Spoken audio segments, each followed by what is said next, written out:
In the remote hills of East Texas, where the pine forests meet endless plains, a series of camps once stood promising salvation to the damned. From 1845 to 1881, over 300 souls entered these redemption camps seeking forgiveness for their sins. Only a handful ever left alive. The survivors spoke in whispers of purification rituals so extreme that death seemed merciful by comparison.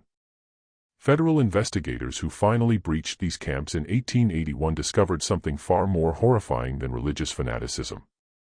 They found a secret cemetery containing the remains of nearly 200 victims, each bearing signs of prolonged torture. But what they discovered in the Damnation family's private ledgers would shake the very foundations of frontier justice, revealing a criminal enterprise so elaborate it had operated undetected for over 3 decades. Tonight, we uncover the complete story of the most successful serial killers in American frontier history and the twisted salvation they offer to the desperate and damned. Before we continue with the story of the Damnation family and their reign of terror disguised as salvation, let me ask you something. This channel isn't for everyone. It's only for those brave enough to face the darkest chapters of American history. If you're one of the few who can handle stories like this, hit that subscribe button and let me know in the comments what state you're listening from. The truth we're about to uncover will challenge everything you thought you knew about faith, justice, and the price of redemption on the American frontier.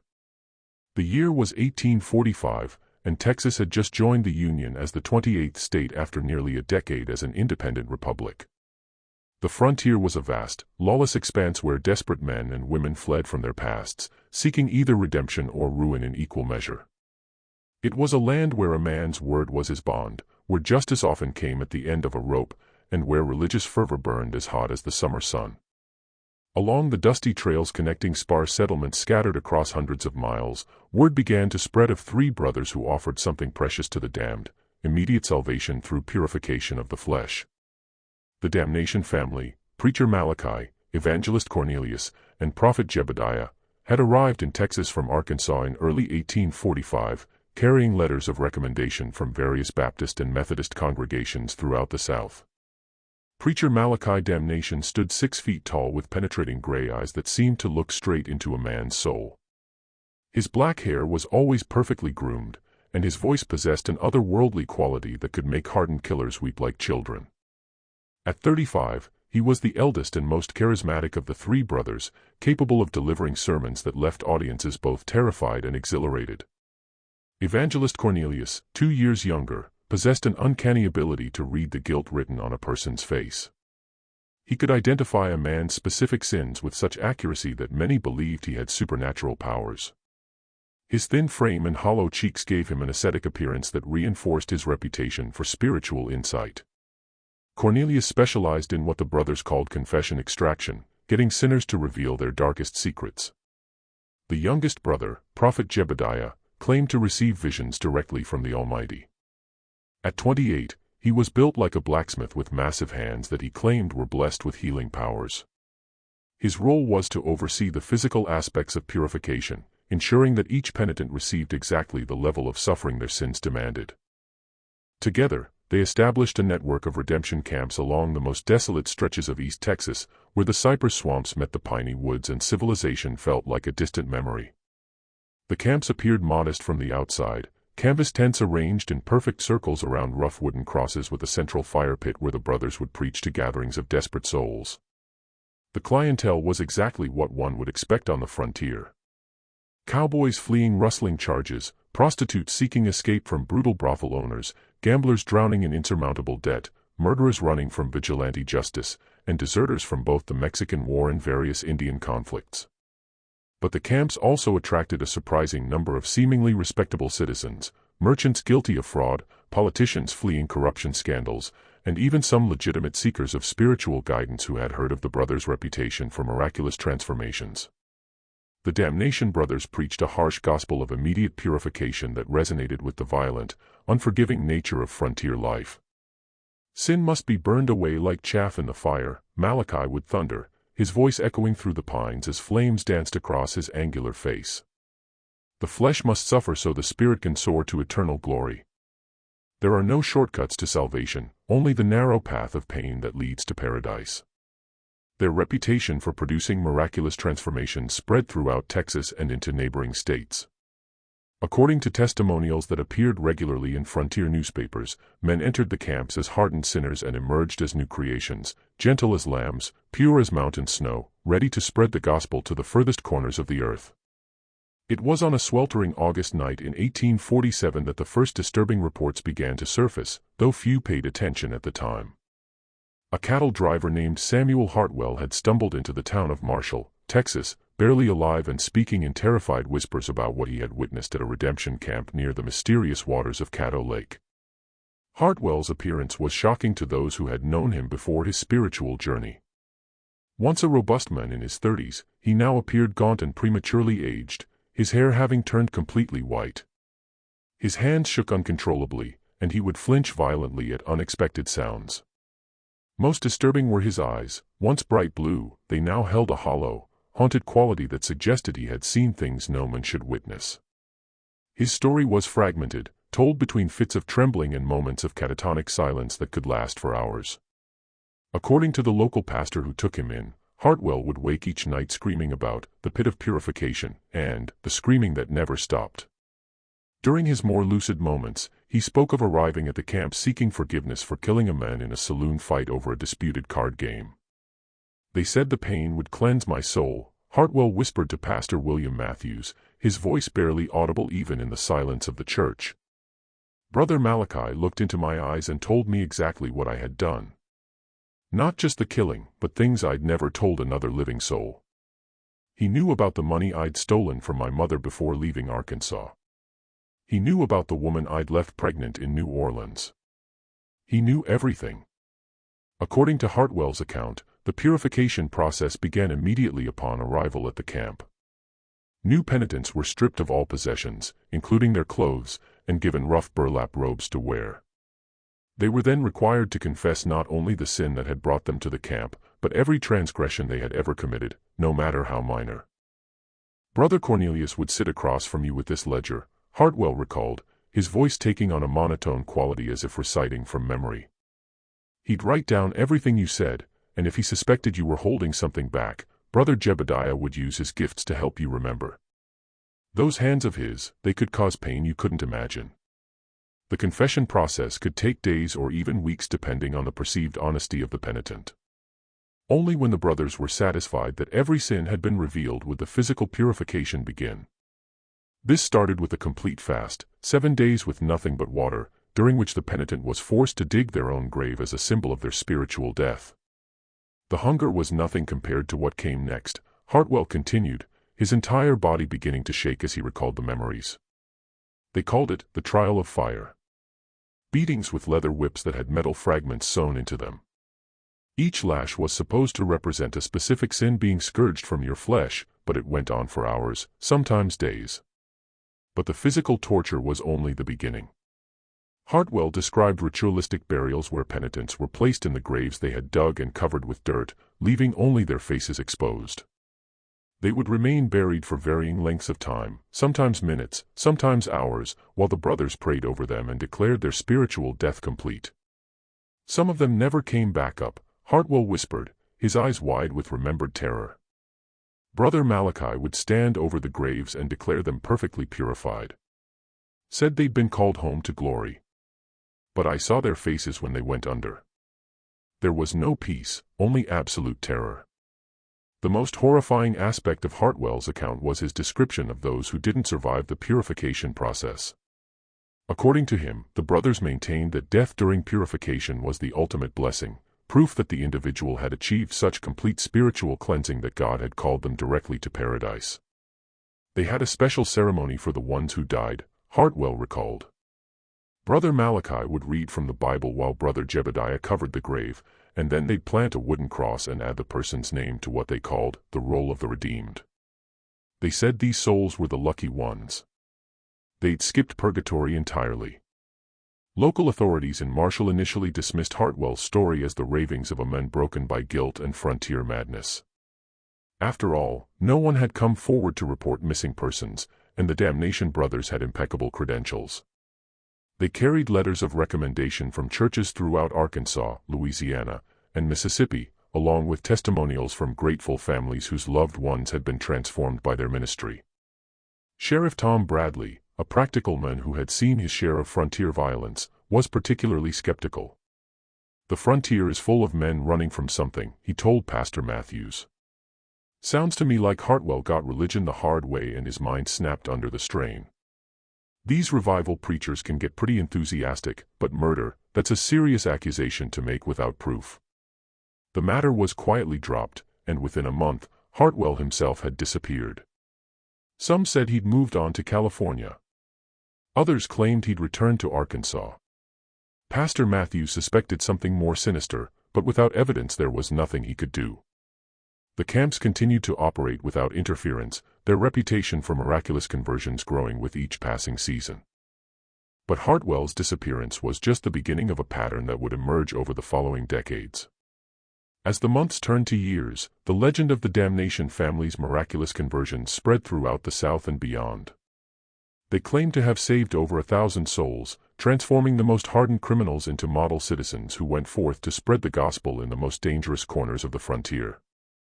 Testimonial letters arrived regularly at newspapers throughout Texas, Arkansas, and Louisiana, praising the brothers' work and describing profound spiritual transformations.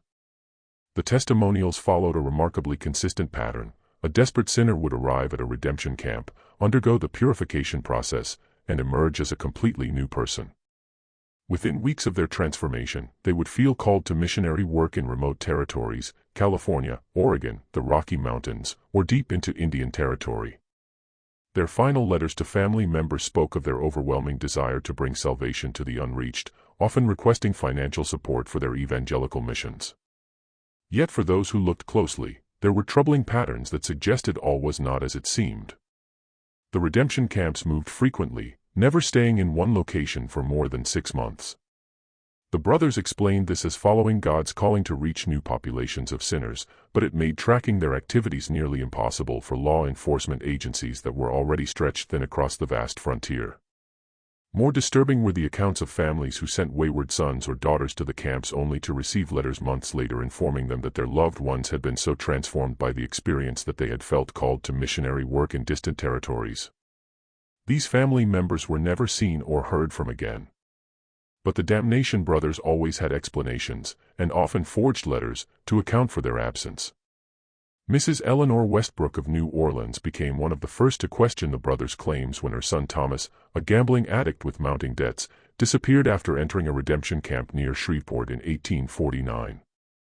Initially, she received regular letters describing his spiritual transformation and growing desire to spread the gospel in California. The letters contained enough personal details to convince her of their authenticity, and Thomas even requested money to support his missionary work. "At first I was overjoyed," Mrs. Westbrook would later tell investigators. Thomas had been heading down a dark path, and these letters suggested he had found salvation. But something about the handwriting bothered me. It looked like Thomas's writing, but there were subtle differences, the way he formed certain letters, the phrases he used. I began to suspect someone was copying his style. When Mrs. Westbrook hired a private investigator to locate her son in California, the results were deeply troubling. None of the churches or missions in the areas Thomas claimed to be working had any record of him. The addresses he provided in his letters were either non-existent or occupied by people who had never heard of Thomas Westbrook or his missionary work. Similar stories began to emerge from across the region. Dr. Elizabeth Thornton, a traveling physician who had treated several survivors of the camps, began to notice a disturbing pattern in their symptoms. They exhibited signs of severe trauma, she would later testify before a federal tribunal.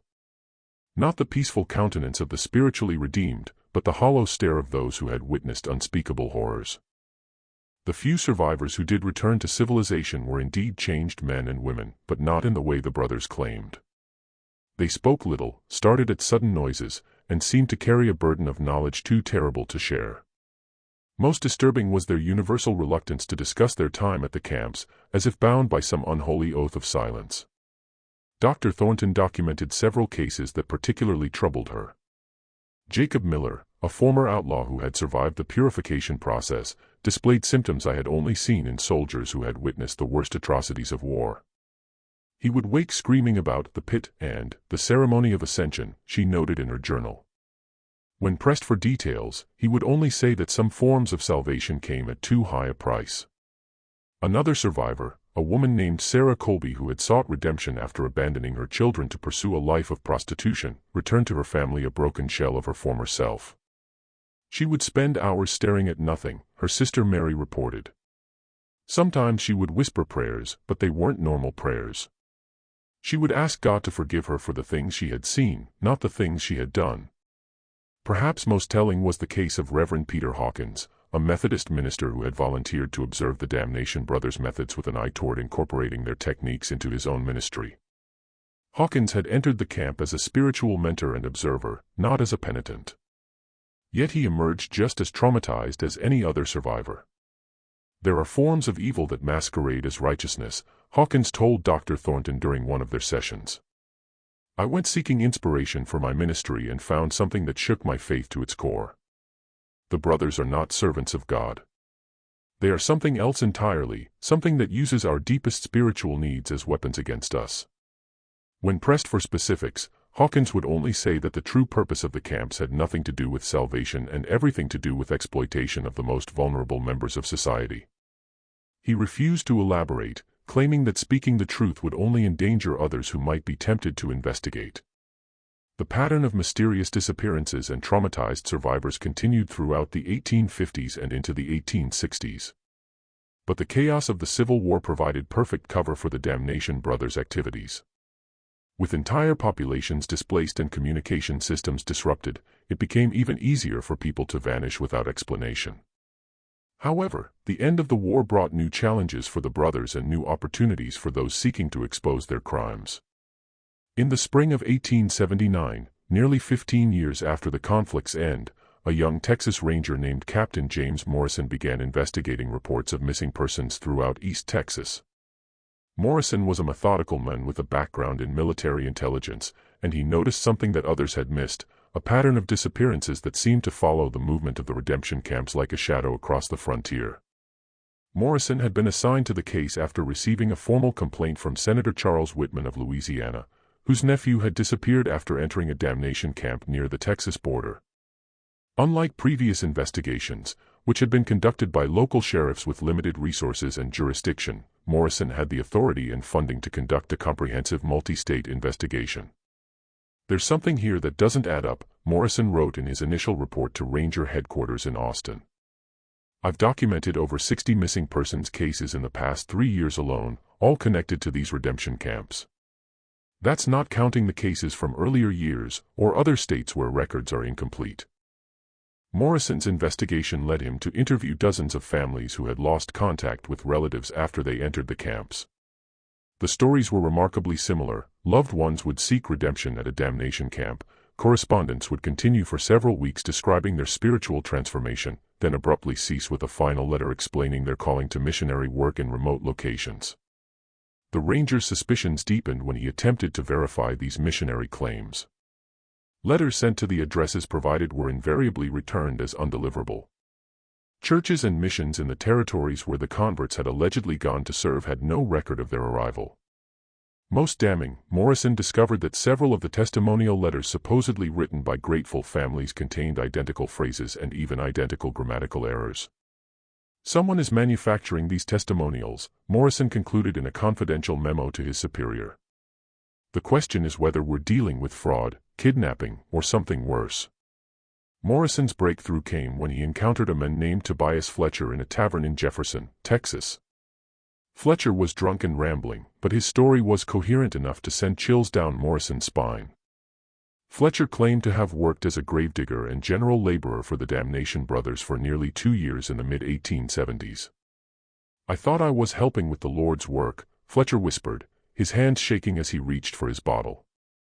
"Brother Malachi told me I was blessed to assist in the purification of souls, but some of those graves weren't for show. Some stayed filled permanent. He'd pray over them and declare another soul saved for eternity. But I knew what was really buried down there." According to Fletcher, his duties included not only digging the symbolic graves used in purification rituals, but also disposing of the bodies of those who ascended during purification. The brothers maintained that these individuals had achieved such complete spiritual cleansing that God had called them directly to paradise. But Fletcher had seen enough bodies to know the difference between natural death and murder. And the way Brother Jebediah would work with his hands, Fletcher continued, his voice dropping to barely above a whisper. He claimed it was healing. But I saw what those hands could do. He could make a man suffer for days without killing him, drawing out every bit of information about family, money, property. Then, when they had everything they needed, he'd finish the job. Fletcher described a sophisticated operation that went far beyond simple murder. The brothers would extract detailed information about their victims' assets, family connections, and business dealings during the prolonged torture sessions. They would then use this information to forge correspondence with family members, often requesting money for fictional missionary work while providing plausible explanations for why the missionary couldn't return home or meet in person. The money kept coming, Fletcher revealed. Families would send funds to support their loved ones' work spreading the gospel. The brothers had it set up so the money would be forwarded through multiple intermediaries, impossible to trace back to them. Some families kept sending money for years, never knowing their sons and daughters were dead and buried in unmarked graves. When Morrison pressed Fletcher for details about the location of these graves, the man's demeanor changed completely. Terror replaced drunken bravado, and he began looking around the tavern as if expecting the Damnation brothers to materialize from the shadows. They got eyes everywhere, Fletcher stammered, suddenly much more sober than he had appeared moments before. People who asked too many questions about the brothers, they got a way of disappearing, too. I shouldn't have said nothing. God help me. I shouldn't have said nothing. Fletcher fled the tavern that night and was never seen again. Some said he'd headed for California. Others claimed he'd been found dead in the swamps near Caddo Lake. Morrison suspected the latter, but Fletcher had provided enough information to narrow his search to a specific area near the Louisiana border where the brothers were reportedly operating their latest camp. Armed with this intelligence and a growing body of evidence, Morrison knew it was time to take decisive action.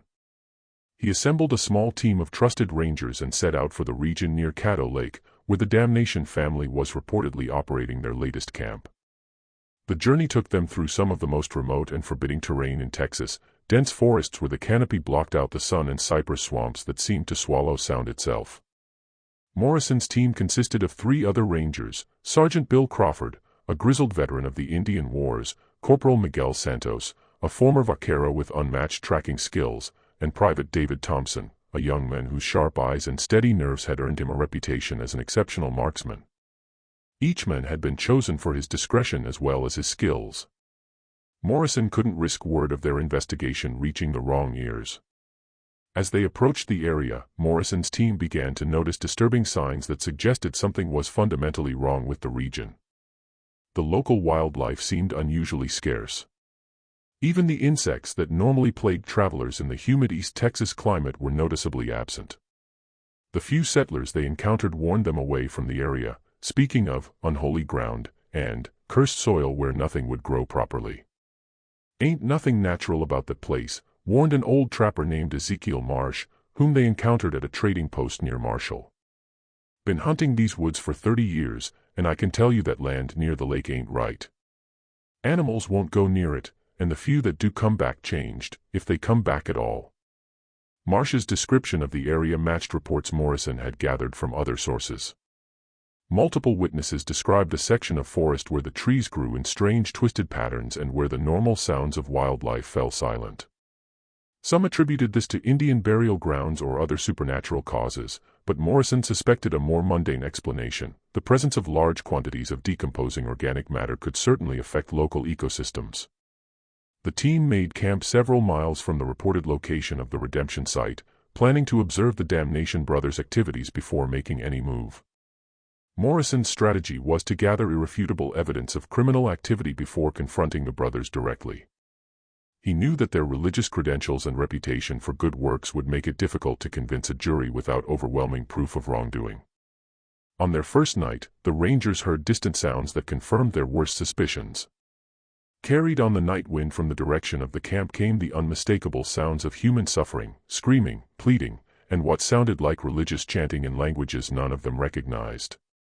It wasn't the cry of someone in physical pain, Morrison would later write in his official report. It was the sound of a soul in absolute torment, pleading for mercy that would never come. The worst part was how it would stop abruptly, then start again hours later, as if the suffering was being deliberately prolonged. The screaming continued intermittently throughout the night, sometimes accompanied by the sound of digging and what appeared to be some form of ritual ceremony. When dawn broke, Morrison and his men found the courage to conduct a preliminary reconnaissance of the area. What they discovered in the woods surrounding the camp would challenge everything they thought they knew about the scope of the Damnation family's crimes. Fresh graves dotted the landscape like a macabre garden, far too many to be explained as symbolic elements of religious ritual. Morrison counted over 60 graves that appeared to have been dug within the past year alone, each marked with a simple wooden cross bearing only a number. But it was the smell that convinced Morrison they had found something genuinely horrific. Despite the brothers' apparent efforts to manage their burial ground, the unmistakable odor of decomposition hung heavy in the humid air. Private Thompson, who had served as a battlefield medic during the Indian conflicts, confirmed Morrison's suspicions. "That's the smell of a lot of bodies, Captain," Thompson reported grimly. "Fresh ones and old ones, too. Whatever's happening here, it's been going on for a long time." As the Rangers moved closer to the camp itself, they began to hear sounds that made their blood run cold. From the largest tent came the rhythmic sound of metal striking flesh, accompanied by a man's agonized screaming and what sounded like religious incantations. The voice delivering the incantations was calm, almost conversational, creating a horrifying contrast with the obvious suffering of the victim. Morrison realized they were witnessing an active torture session, probably part of the purification process Fletcher had described. The Ranger captain faced a terrible decision: intervene immediately and risk losing the evidence needed to expose the full scope of the brothers' crimes, or allow the torture to continue while they gathered intelligence. The decision was made for him when the screaming suddenly stopped, replaced by an ominous silence that was somehow even more disturbing than the sounds of suffering. Morrison knew they had just witnessed a murder, and any hope of saving that particular victim was gone. Now their priority had to be gathering evidence and preventing future atrocities. Using hand signals, Morrison deployed his men around the perimeter of the camp. What they observed over the next several hours would provide the foundation for one of the most significant criminal prosecutions in frontier history. The brothers operated with the efficiency of a well-established business, their activities following a precise schedule that suggested years of experience and refinement. Each morning began with what appeared to be a legitimate religious service, complete with hymn singing and Bible readings. New arrivals would participate in these services, probably believing they had found genuine spiritual guidance. But as the day progressed, the facade of religious devotion would gradually give way to something far more sinister. Individual counseling sessions would begin, during which Brother Cornelius would extract detailed confessions from the penitents. These sessions often lasted for hours, and the Rangers could hear increasingly desperate pleading from inside the confession tent. "Brother Cornelius has a gift for knowing exactly what people are hiding," Morrison noted in his surveillance log. "But I'm beginning to suspect this divine insight comes from more earthly sources, prolonged interrogation combined with psychological manipulation, and probably torture." The brothers had perfected a system for extracting not only confessions, but detailed information about their victims' financial assets, family connections, and anything else that might prove profitable. They would use this information to craft convincing forged correspondence with family members, often continuing these fictional relationships for months or even years after the victim's death. Private Thompson, who had positioned himself closest to the camp, reported observing Brother Jebediah's healing sessions, which were actually torture sessions designed to break down the victim's resistance. "He's got a collection of tools that would make a Spanish inquisitor proud," Thompson whispered during one of their nightly briefings. "And he knows exactly how to use them to cause maximum pain without killing too quickly." The most disturbing aspect of the brothers' operation was its systematic nature. They had clearly developed their methods over many years, refining their techniques for extracting information, forging documents, and disposing of bodies. The camp Morrison's team was observing was obviously not their first. It showed all the signs of a well-established operation that had been repeated many times in many locations. On the second night of their surveillance, the Rangers witnessed what the brothers called a ceremony of ascension, their euphemism for murder. A penitent who had apparently undergone several days of torture was brought to the center of the camp, where Brother Malachi delivered a lengthy sermon about the blessing of spiritual purification. The victim, barely conscious and showing obvious signs of prolonged abuse, was then ceremonially released from earthly bonds by Brother Jebediah. "They're not killing in a fit of religious madness," Morrison wrote in his report. "This is cold, calculated murder performed with the precision of a business transaction. The religious elements are just window dressing designed to provide psychological cover for the perpetrators and explain away the victim's disappearance." The ceremony concluded with the victim being buried in one of the numbered graves. Brother Malachi recorded the ascension in a leather-bound ledger. The Rangers realized they were witnessing the final step in a process that had probably been repeated hundreds of times over the past 3 decades. But Morrison's team also discovered evidence that the brothers' crimes extended far beyond simple murder for profit. Hidden in the woods surrounding the camp, they found what appeared to be a workshop where documents were forged and other criminal activities planned. The brothers had clearly been involved in everything from counterfeiting currency to fraud schemes that spanned multiple states. "We're not just dealing with serial killers," Morrison concluded after reviewing the evidence. "We're looking at one of the most sophisticated criminal enterprises in American history. These men have been using religion as a cover for every type of crime imaginable, and they've been doing it for decades." On their 3rd day of surveillance, Morrison's team witnessed something that forced them to abandon their observation post and take immediate action. A family of 4, parents and 2 young children, arrived at the camp seeking family purification for what appeared to be relatively minor moral infractions. The sight of children being led into the camp made it impossible for Morrison to wait any longer for backup or additional evidence. "I couldn't stand by and watch children become victims of these monsters," Morrison later explained to his superiors. "We had enough evidence to prove their guilt, and we had a duty to protect innocent life." Morrison's plan was to arrest the brothers during their evening service when all 3 would be together and relatively exposed. However, the Rangers quickly discovered that the Damnation family was far more dangerous than they had anticipated. The brothers had obviously planned for the possibility of law enforcement intervention and had prepared accordingly. When Morrison's team moved in to make the arrests, they found themselves facing not only the 3 brothers, but also several heavily armed accomplices who had been posing as camp workers. What followed was a gunfight that lasted nearly an hour and left 2 of the accomplices dead and Sergeant Crawford wounded.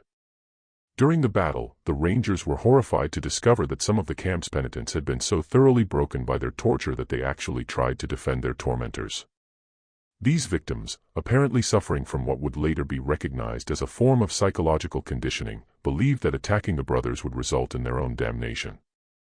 "They begged us not to hurt their saviors," Private Thompson reported. "Some of them actually threw themselves between us and the brothers, convinced that we were agents of Satan trying to prevent their purification. It was the most disturbing thing I've ever witnessed." The brothers themselves proved to be formidable opponents. Brother Malachi was an excellent marksman who had obviously seen combat before, while Brother Jebediah's massive size and strength made him dangerous even without weapons. Brother Cornelius, though physically less imposing, demonstrated an uncanny ability to manipulate people even in the midst of combat, using psychological tactics to confuse and demoralize the Rangers. The turning point came when Morrison managed to reach the tent where the brothers kept their records. Inside he found not only detailed accounts of their crimes, but also evidence of their true identities. The Damnation name was an alias. The brothers were actually the Blackwood family, wanted for murder and fraud in Arkansas, Louisiana, and Mississippi. Everything about them was a lie, Morrison discovered. Their names, their religious credentials, their testimonials, all carefully crafted fiction designed to provide cover for their criminal activities. They weren't misguided religious fanatics. They were career criminals who had found the perfect disguise. With their true identities exposed and their records in the hands of law enforcement, the brothers' resistance began to crumble. One by one, they were taken into custody, though not before Brother Cornelius made a final attempt to escape by taking one of the child victims as a hostage. The standoff that followed revealed the true depth of the brothers' depravity. When Morrison attempted to negotiate for the child's release, Brother Cornelius calmly explained that the child had already been marked for purification, and that killing him would actually be an act of mercy. "You don't understand the service we provide," Brother Cornelius told Morrison with chilling calm. These people come to us broken, sinful, worthless. We give their lives meaning by allowing them to participate in something greater than themselves. Death during purification is the highest honor we can bestow. It was Private Thompson who ended the standoff with a perfectly placed shot that wounded Brother Cornelius without harming the child. The remaining accomplices surrendered immediately, apparently recognizing that their cause was lost. With the immediate threat neutralized and the brothers finally in custody, Morrison's team could begin the grim task of uncovering the full scope of what they had stumbled upon. What they found in the camp and the surrounding area exceeded their worst expectations and provided evidence of criminal activity spanning over 3 decades. The brothers' record-keeping was meticulous and damning. Their ledgers contained detailed information about more than 400 victims, including names, backgrounds, methods of execution, and the amounts of money extracted from their families through fraudulent correspondence.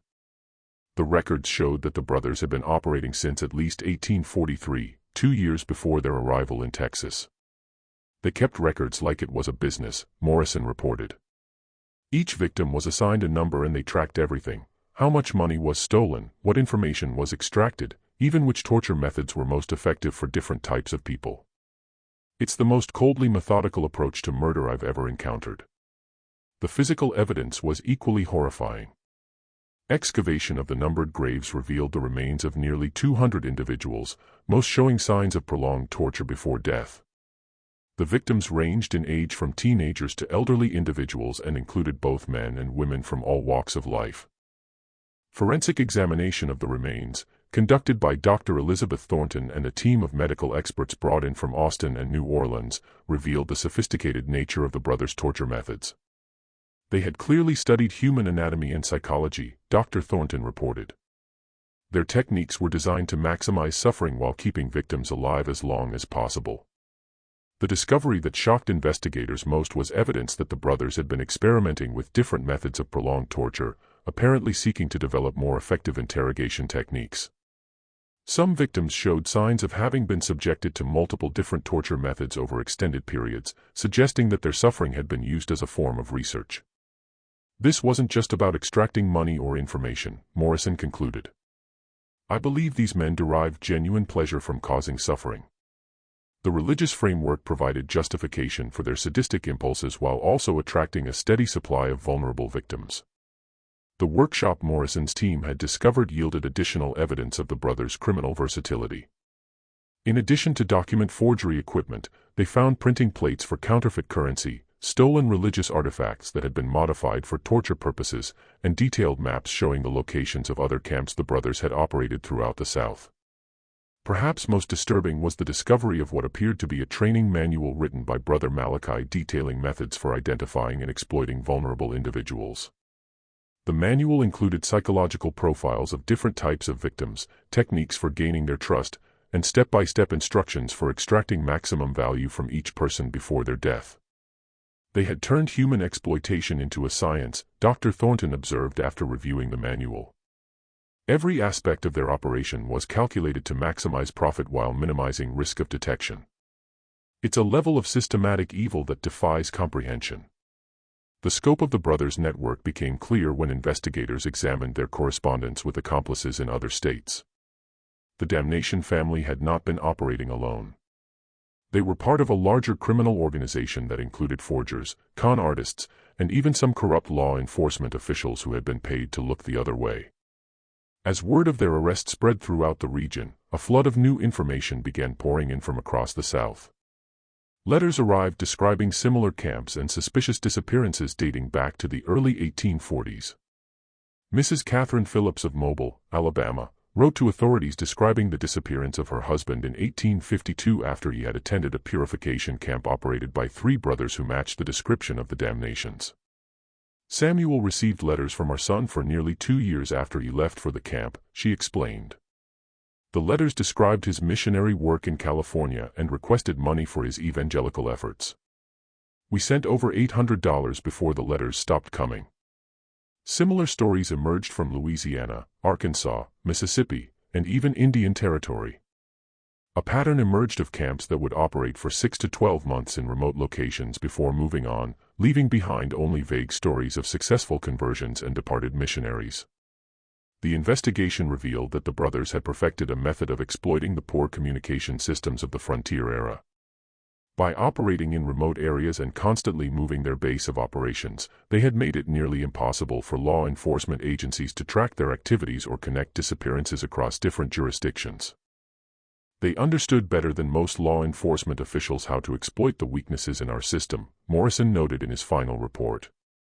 They chose their locations carefully, targeting areas where local authorities were overwhelmed or corrupt, and they moved on before anyone could build a case against them. The brothers had also cultivated relationships with corrupt officials who provided them with advanced warning of investigations and helped them establish their false credentials. Several sheriffs, judges, and even some ministers were ultimately implicated in the conspiracy, having accepted bribes to provide testimonials or look the other way when suspicious activities were reported. The financial scope of the fraud was staggering. Investigators estimated that the brothers had extracted over $50,000 from victims' families through their fraudulent missionary correspondence scheme, an enormous sum for the time that represented the life savings of hundreds of families.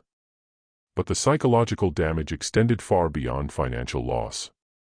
Families across the South had spent years believing their loved ones were performing noble work spreading the gospel, only to discover that they had been murdered within days or weeks of entering the camps. The revelation destroyed not only individual families but entire communities that had taken pride in supporting what they believed was important missionary work. Do you believe humans are capable of such calculated evil? The Damnation brothers' crimes force us to confront uncomfortable questions about the nature of evil itself. Share your thoughts in the comments. And if this story has gripped you like it has thousands of others, hit that like button and subscribe for more dark mysteries from America's past. Now, let's continue with the brothers' final reckoning. The mounting evidence and public outcry for justice meant that the legal proceedings against the Damnation brothers would become one of the most closely watched trials in frontier history. The courthouse was packed daily with spectators, reporters, and family members of victims who had traveled from across the South to witness justice.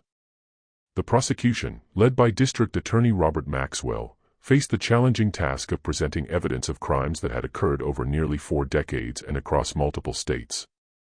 The case was complicated by the fact that many potential witnesses had been murdered and much of the evidence consisted of the brothers' own meticulous records. Gentlemen of the jury, Maxwell declared in his opening statement. You are about to hear evidence of crimes so heinous, so systematically evil that they challenge our fundamental beliefs about human nature. The defendants have masqueraded as servants of God while serving only their own twisted desires for wealth and power. The defense strategy, led by prominent attorney James Worthington, attempted to portray the brothers as misguided religious zealots whose extreme methods had been motivated by genuine, if misplaced, spiritual fervor. Worthington argued that the brothers had genuinely believed they were saving souls and that any deaths had been unintentional results of overly enthusiastic religious practices. My clients are guilty of excessive zeal, perhaps even criminal negligence, Worthington argued. But they are not the cold-blooded killers the prosecution would have you believe. They are men who became so consumed with their mission to save souls that they lost sight of the limits of earthly authority. This defense strategy quickly crumbled when the prosecution began presenting testimony from survivors and reading excerpts from the brothers' own records. The methodical nature of their crimes, the detailed financial tracking, and the evidence of systematic torture made it impossible to maintain the fiction of religious motivation. Brother Malachi's own testimony proved particularly damaging to the defense. Rather than showing remorse or claiming religious justification, he spoke with cold pride about the efficiency of their operation and their success in avoiding detection for so many years. We provided a service that society needed but was unwilling to acknowledge, Malachi testified with chilling calm. The frontier is full of broken people who have no purpose, no value, no hope. We gave their meaningless lives meaning by allowing them to contribute to something greater than themselves. When asked by the prosecution to explain the torture and murder, Malachi's response shocked even the experienced court reporters: death is inevitable for all men. We simply made sure that these particular deaths served a useful purpose. The money we extracted supported important work that these individuals could never have accomplished on their own. Brother Cornelius proved equally unrepentant during his testimony. He described in detail his methods for extracting confessions and financial information, speaking as if he were explaining a successful business model rather than confessing to torture and murder. People want to confess, he explained matter-of-factly. They carry guilt that poisons their souls, and they're grateful for the opportunity to unburden themselves. My gift was simply knowing how to help them overcome their natural reluctance to tell the complete truth. Brother Jebediah's testimony was perhaps the most disturbing, as he described his torture methods with the enthusiasm of a craftsman discussing his trade. Pain is a teacher, he explained. It strips away pretense and reveals truth. My hands were blessed with the ability to apply exactly the right amount of pressure to achieve the desired result. The prosecution's case was bolstered by testimony from Dr. Elizabeth Thornton, who provided expert medical testimony about the victim's injuries and the sophisticated nature of the torture methods used. These men had clearly studied human anatomy and psychology, she testified. Their methods were designed to maximize suffering while keeping victims alive as long as possible. The work of experts, not religious fanatics. The most powerful testimony came from the handful of survivors who had lived through the brothers' purification process. These witnesses provided first-hand accounts of the torture, psychological manipulation, and systematic murder they had witnessed during their time in the camps. Samuel Hartwell, the cattle driver whose 1847 testimony had first raised suspicions about the camps, was brought back to testify despite his obvious psychological trauma. His description of the purification process provided the jury with a detailed understanding of how the brothers operated. They didn't just want to kill us, Hartwell testified, his voice barely audible in the packed courtroom. They wanted to break us completely first, body, mind, and spirit. The torture wasn't just about extracting information. They enjoyed watching us suffer. Other survivors corroborated Hartwell's account and provided additional details about the brothers' methods. Rebecca Marsh, a former prostitute who had survived 3 weeks in a camp, described how the brothers used psychological manipulation to break down their victims' resistance. They would tell you that your suffering was necessary for your salvation, she testified. They made you feel grateful for the torture, convinced you that you deserved it. By the time they were finished with you, you believed that dying would be a mercy and that believing it would make you one of the blessed. Perhaps most disturbing was the testimony of Jacob Wheeler, a former accomplice who had helped the brothers with their forgery operations before developing a conscience and escaping. Wheeler provided insider details about the scope of the criminal enterprise and the brothers' long-term planning. They had it all mapped out, Wheeler testified. They knew exactly how long they could operate in each location before suspicion would build, and they had escape routes planned for every camp. They even had contingency plans for what to do if law enforcement got too close.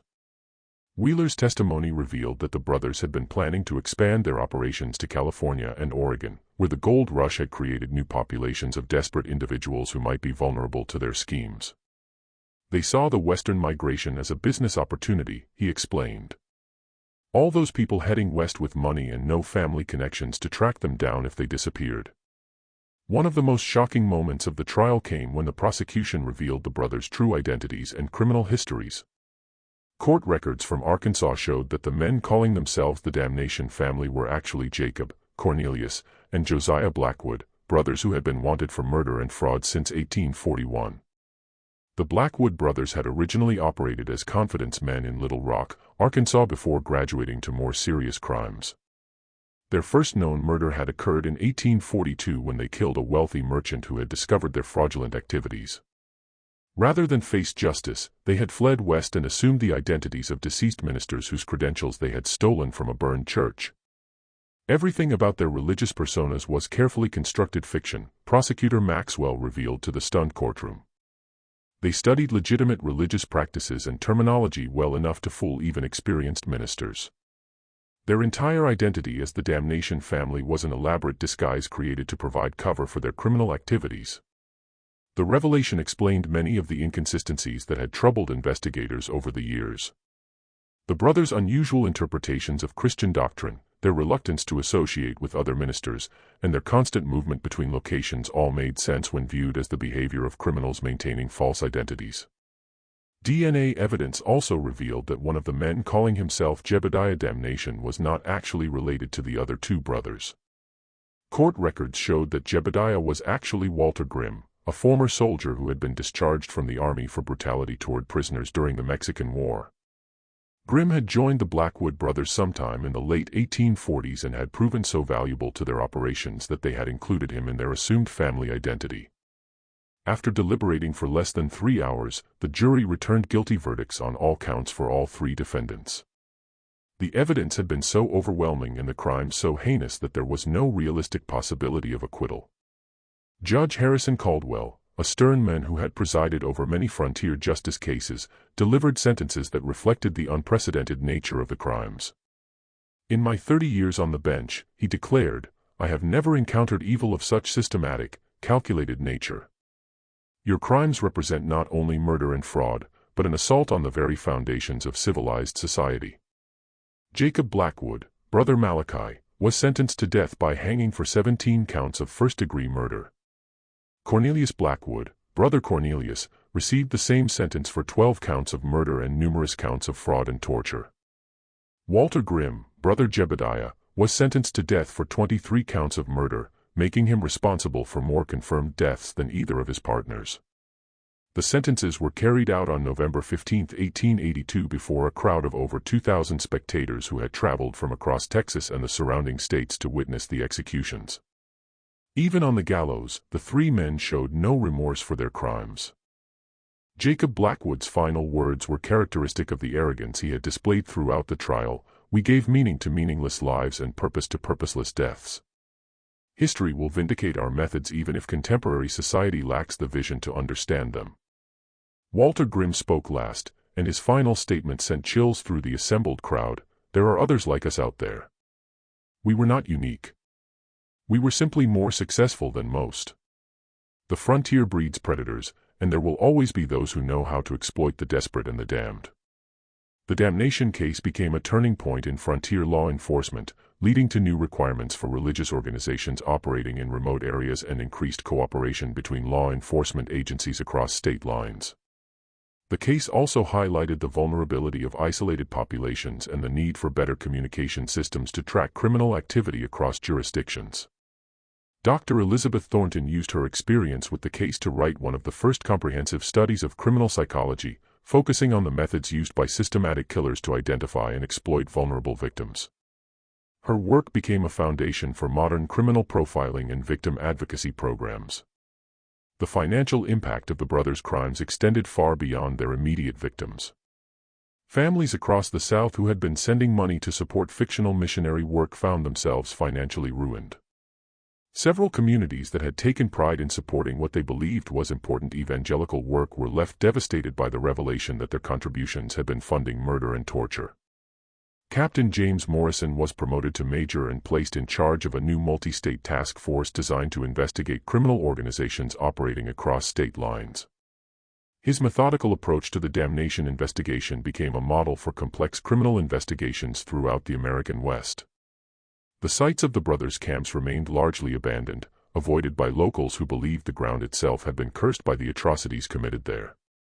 Even today, more than a century later, some of the remote areas of East Texas where the Damnation family operated are said to be haunted by the spirits of those who sought salvation and found only horror. The story of the Damnation family forces us to confront uncomfortable truths about human nature and the potential for evil that exists within seemingly civilized society. Their crimes were made possible not only by their own depravity, but by a social system that failed to protect its most vulnerable members. The brothers succeeded for so long because they understood how to exploit the gaps in frontier society, the poor communication between jurisdictions, the reluctance to investigate the disappearance of social outcasts, and the general assumption that religious activities were inherently benevolent. They turned society's best impulses, faith, hope, and the desire for redemption, into weapons against the very people who most needed protection. Perhaps most disturbing is the realization that the Damnation brothers were not aberrations or anomalies, but products of a system that created ideal conditions for their type of predatory behavior. The frontier's combination of isolation, desperation, and weak law enforcement created opportunities that were inevitably exploited by those willing to embrace absolute evil. Their story serves as a permanent reminder that evil often wears the mask of righteousness and that the most dangerous predators are those who exploit our deepest spiritual and emotional needs. In a world where people seek meaning, purpose, and redemption, there will always be those ready to offer false salvation at the ultimate price. The Damnation family claimed to offer salvation to the damned. But in the end, they proved that some forms of damnation are far worse than any sin their victims had ever committed. Their legacy is written in unmarked graves scattered across the American frontier, a testament to the depths of human evil and the price of misplaced trust. What do you think about this dark chapter of American frontier history? Do you believe such systematic evil could exist in our modern world? Or were the Damnation brothers products of their unique time and place? Leave your thoughts in the comments below. If you found this story as chilling as thousands of others have, make sure to subscribe to our channel and hit that notification bell because the American frontier holds many more dark secrets waiting to be uncovered. Share this video with someone who appreciates the shadows of history. And remember that sometimes the greatest evil comes disguised as salvation. Until next time, stay vigilant against those who would exploit faith for their own twisted purposes.